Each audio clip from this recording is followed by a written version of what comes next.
नमस्कार दोस्तों, आज का वीडियो बहुत ही इम्पोर्टेंट होने वाला है। आज हम बात करेंगे ईरान और इज़राइल के बीच जो फ़िलहाल जो अटैक्स जो हो रहे हैं, तो क्या ये लड़ाई विश्व युद्ध में कन्वर्ट हो सकता है वर्ल्ड वॉर 3 में या नहीं? आइए शुरू करते हैं। तो ये जो अ, ईरान और इज़राइल के बीच जो अभी हम न्यूज़ में सुनते हैं, तो इससे पहले इज़राइल फ़िलिस्तीन से लड़ रहा था कई महीनों से और सच कहे तो इसकी बुनियाद में अगर जाएँ तो ये कॉन्फ्लिक्ट 75 वर्ष पूर्व से ही शुरू है। जब इज़राइल में इज़राइल जो है वो पहले नहीं था, फ़िलिस्तीन था और वहाँ पे जब यहूदी लोग हिटलर से लड़ाई में अपने बचने के लिए शरणार्थी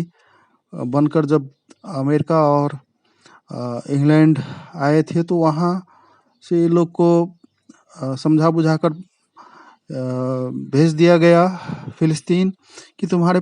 पूर्वज कभी वहाँ के वासी थे, तो वहाँ आके वो लोग ज़मीन खरीद के बस गए और यहूदी का भी होली लैंड कहें तो ये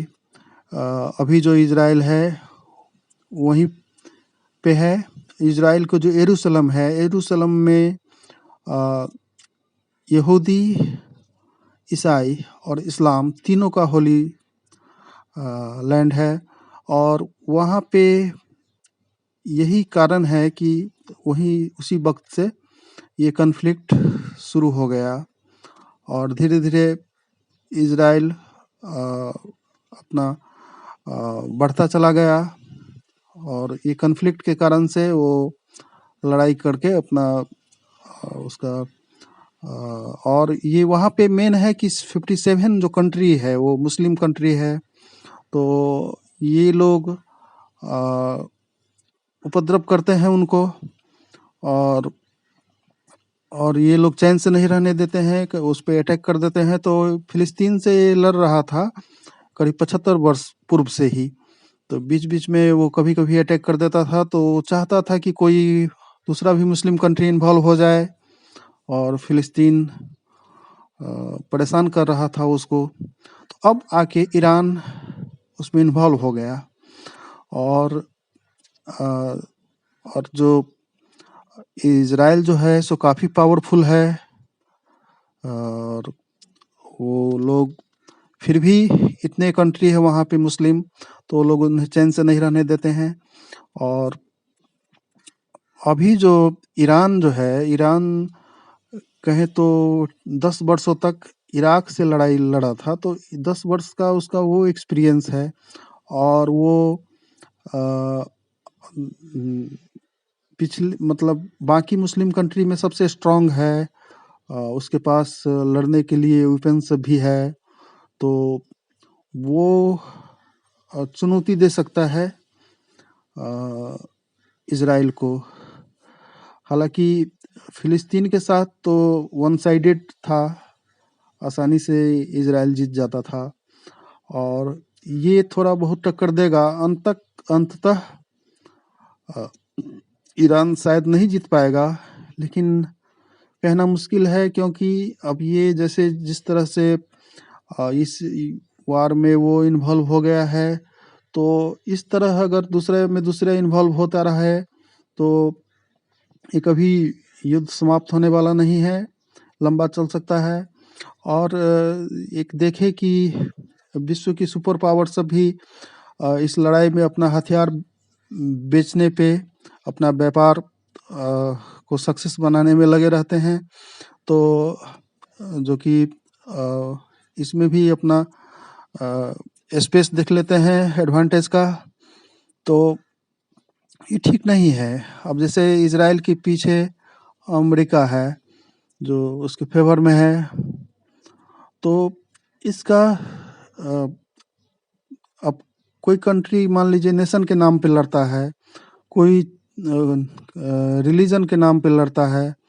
तो और अशिक्षित है उसको तो भड़काया जा सकता है। जो उसको तो धर्म के नाम पे जो जन्नत मिलेगा, स्वर्ग मिलेगा, ऐसा कह के वो लोग को अपने जीवन दांव पे लगा देते हैं और मर जाते हैं, मिट जाते हैं, लेकिन उनको खुद अपने स्वयं सोचने का, समझने का उतना विवेक नहीं है, दूसरे की बातों में आ जाते हैं। तो जिसके पास न्यूट्रल विचार है, जो निष्पक्ष है, जो सत्य को आगे रखते हैं, जो जिनका विचार डेमोक्रेटिक है, ऐसे लोगों को आगे आना चाहिए। और ऐसे कंट्री सबको भी, जैसे यूनाइटेड नेशन ऑर्गेनाइजेशन होता है यूएनओ, तो इन लोगों को जो है ऐसे ऐसे इशू सबको सॉल्व करना चाहिए। और बड़े कंट्री सब जो है उस सबको सुपर पावर बनने के होड़ में नहीं जाके वो लोग को ऐसा ऐसा सोल्यूशन, ऐसा ऐसा प्रॉब्लम सबको सॉर्ट करना चाहिए, सोल्यूशन करना, समाधान करना चाहिए, तो सॉल्व करना चाहिए। तो ये ज़रूरी है मनुष्यता को बचाने के लिए, नहीं तो बहुत संभावना है कि जो ये कन्वर्ट हो जाए, पार्टिसिपेट कर ले, दूसरा कंट्री भी आ जाए, कोई नहीं जानता है भविष्य में। और बाद में जो इस पे चिंतन मनन करने से कोई लाभ नहीं होगा। पहले तो है नहीं, जो अब तो एटॉमिक युग है, कोई प्रयोग कर देता है तो मास डिस्ट्रक्शन हो जाता है। तो अब इजराइल के पास तो एटॉमिक पावर है, और तो ऐसे में अपने पे संयम रखना चाहिए इन लोगों को, और इन लोगों को चाहिए कि एक प्रॉब्लम को सॉर्ट आउट करे, सॉल्व करे। धन्यवाद।